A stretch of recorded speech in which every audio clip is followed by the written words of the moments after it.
Welcome back to Cossy Arsenal Podcast. My name is Cossy. Welcome back to a brand new video. This is your latest Arsenal news and transfer news. Going to be diving into the latest around Arsenal. There's a lot of stories to talk about. Sandro Tonali is going to be out for a very long time due to his suspension.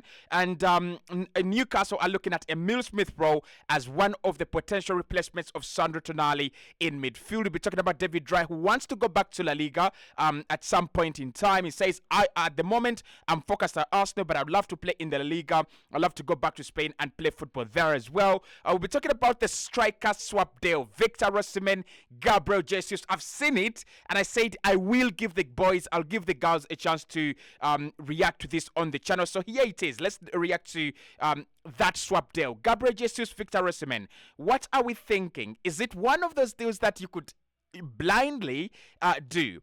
I think there are two players that are very, very different. Victor Osimhen is a goal scorer, loves to score goals, and I think is a very, very different player from Gabriel Jesus. Jesus gives you a lot of options. He can play as a right winger, he can play as a left winger. We've already seen that this season. And one of the things again you get from Gabriel Jesus is that work rate. And relentless pressing. So one guy that never stops running, one guy that never gets tired, that is Gabriel Jesus for you. So a swap deal is being talked about. Do you think it would actually work? Arsenal giving Gabriel Jesus the other way and adding more money. I would love to get your thoughts on that one as well. And of course, I'll be giving you an update on Benjamin White, according to Fabrizio Romano, especially on that new deal. Hit the like button, subscribe to the podcast as well. Give me your thoughts in the comment box below about the topics. I want your thoughts typically on that swap deal. But of course, you can also talk about Emile Rowe going to Newcastle. It looks like that deal is now more serious than ever. And it means that it now means that Newcastle definitely need a good midfielder, and they definitely need a player they can rely on, a player they can trust. And I think Emile Rowe is a player you can definitely trust. So let's get into it. Let's start off with that small update from Fabrizio Romano regarding the Benjamin White contract. He says Arsenal now believe the deal is as imminent and very, very close because Ben White has already agreed to the terms and conditions of the due deal that has been tabled by Arsenal Football Club. Now, Romano says there was never a doubt. It was never in doubt. He was always going to sign this new deal. He loves Arsenal as a club. He loves Arsenal as a player. And I think one of the things I love about English players, this is the one positive I love about them. When you sign them, they can give you that kind of loyalty. They can be at the club for 10 years, 20 years. Look at Rowe. Rowe has been at Arsenal for a very long time. I mean, you could, argue a case that no one wanted him. And yeah, it is true no one wanted him. But at some point in time, you've got to consider players like Rowe. He's not played a lot of football, but he's been there at Arsenal for such a long period of time. So that's why I like English players. So Ben White, it was never in doubt. The deal is imminent. It should be announced very, very soon. And of course, Arsenal are expecting to get some more deals done as well in terms of extending players' contracts. So Ben is going to sign his new deal, according to Fabrizio Romano, very, very soon. Right, so let's get into the transfer talk, because literally this is all about transfer talk. David Raya has been asked about his ambitions to play in La Liga and his interest to play in the La Liga one day in his interview with The Athletic. And he has told them, at the moment, I'm really focused on Arsenal. I'm playing under the best team. I'm playing UCL. I'm really contented. But sometime later in the future, I would love to go back to my country. I would love to go back to the La Liga. And it brings back the point of loyalty, and brings back the point of English players. One of the reasons why I liked Aaron Ramsdale, and why I still like Aaron Ramsdale, he's a goalkeeper you can have for 15 years without even looking over your shoulder that he's going to be moving from one club to another. Just look at Jordan Pickford. Pickford literally can get a move he wants. He can get any move, probably not any move he wants. That is exaggerated. But what I'm trying to say here is that Pickford can do much better than Everton, especially the struggling Everton of the last 2, 3, 4, 5 years. He can go to Tottenham. He could have gone to Tottenham. He could have gone to any better club, and he would have done well. But they are very loyal, and they're very, very committed. So Ramsdale, in the end, for me, I still expect him to become Arsenal's longer term goalkeeper. I still expect him to be that guy that stays at Arsenal for 15 years if Mikel Arteta can actually satisfy him and give him that game time that he's actually asking for. So at the moment, the one thing I would love to say about David Raya is I think he'll be here for like 5 years or 4 years, and I won't be surprised if Madrid come knocking on the door, especially now that Thibaut Courtois is injured, especially now that they'll be looking for a goalkeeper very soon. I won't be surprised if David Raya decides to move to Spain and dump Arsenal. It always happens with German players. It always happens with Spanish players. And of course, if you're David Raya, you want to play in Spain in order for you to be able to compete with Unai Simon. At the moment, I don't think there is competition for Unai Simon from the likes of De Gea. Even when De Gea was there, I think Unai Simon found it pretty much very comfortable. The likes of David Raya, you must be playing in Europe. That is, you must be playing in Europe, and then you must be playing in Spain for you to stand a chance to play in that Spanish national team. But anyway, that is a little update from David Raya as well. So let's get into the swap deal talk, right? So David Ornstein, I think this week has given us a kind of a picture of what the market is going to look like, especially the center forward market, the striker market, and he says it's going to be expensive. It's going to be very, very expensive, and clubs might actually have to pay over the odds, right? It says that, the strikers at the moment, top strikers, are not as many as you would want them to be, and the market is not as large or as huge as you would want it to be.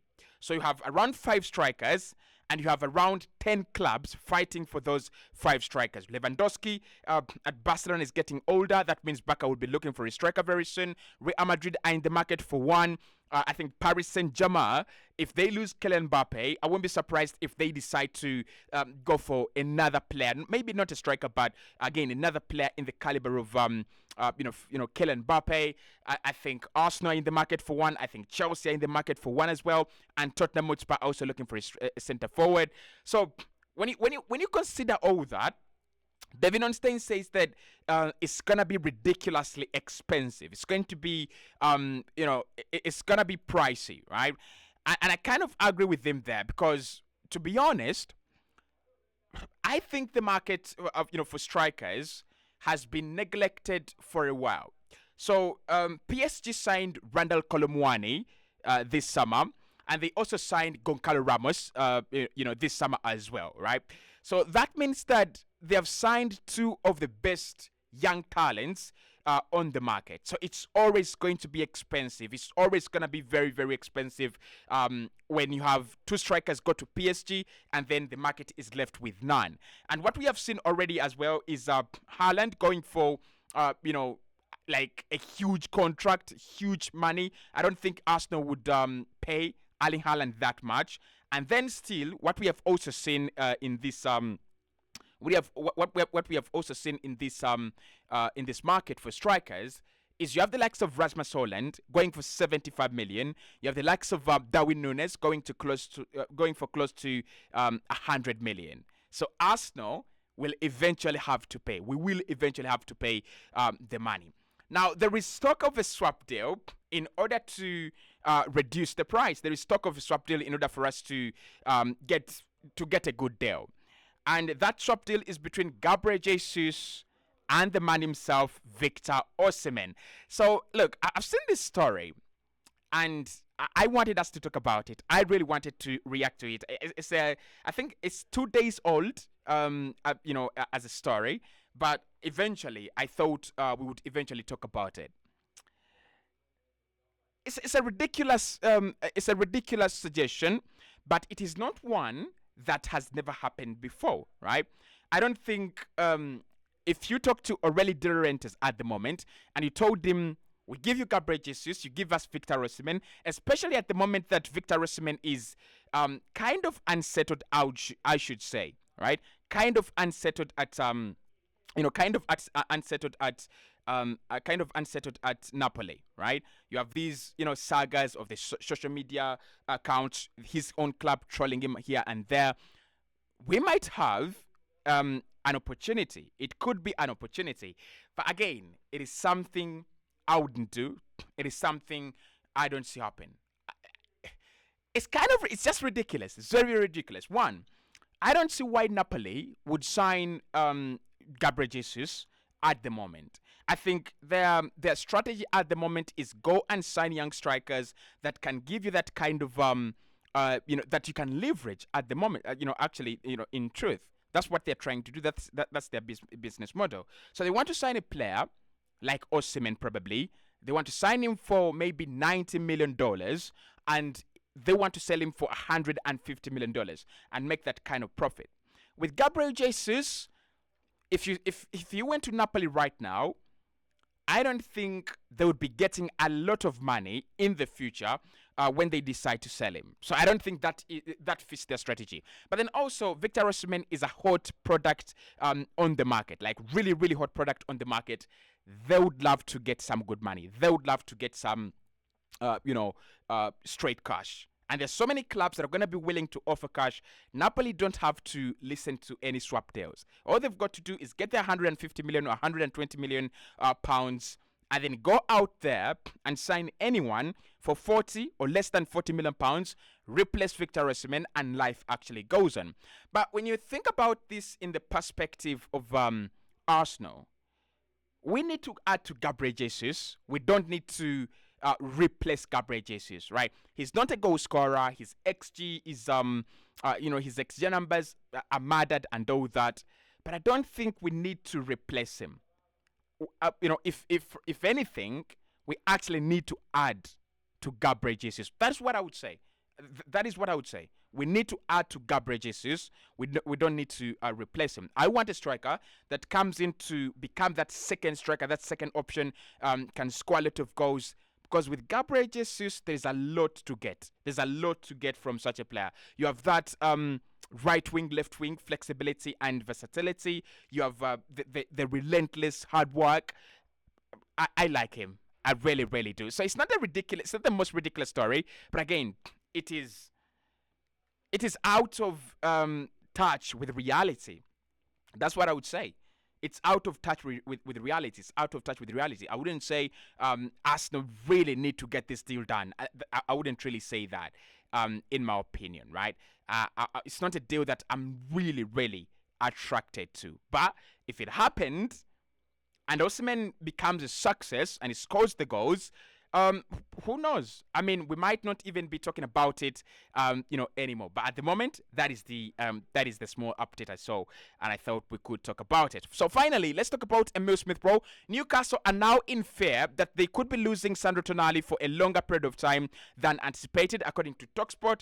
They're saying that Newcastle fear Sandro Tonali will be given a lengthy suspension for his role in Italian betting scandals. They're also saying that sources in Italy claim he's admitted to playing wagers or to betting on AC Milan to win while playing for the team as well during his time in Italy. So it looks like it's not looking very good for Sandro Tonali. It's not looking very good for Newcastle. And the option of Emile Smith-Rowe, which was we could or we could not take him, is now going to become like a very strong option. It's no longer a luxury. It's a necessity. He's no longer signing for them to add it to the squad depth. Actually, at the moment, Emile Smith-Rowe would be signing for Newcastle as a starter. Now, there are questions. Can he give you the Sandro Tonali role? Well, I've seen Tonali advanced on the pitch, trying to create things and trying to score goals. I think that is Emile Smith-Rowe's game, scoring goals. But defensively and the hard work, is the kind of guy, can he transform into one of the best midfielders in the world? I mean, we wait to see. But what is interesting about this deal, guys, is that January, it now means that in January, Arsenal will have to fend off interest from Newcastle. Arsenal will have to seriously tell Newcastle, we are not selling. We are not interested in interested in selling to you. And again, that might not be easy, right? That might not be easy because Emile Smith-Rowe will be looking at his game time across this season, and he will be going, well, if I'm not playing football, if I'm not given the game time that I need at the moment as a player, I might as well walk. I might as well, move on to another club. And there is no way you would stop him. There is no way.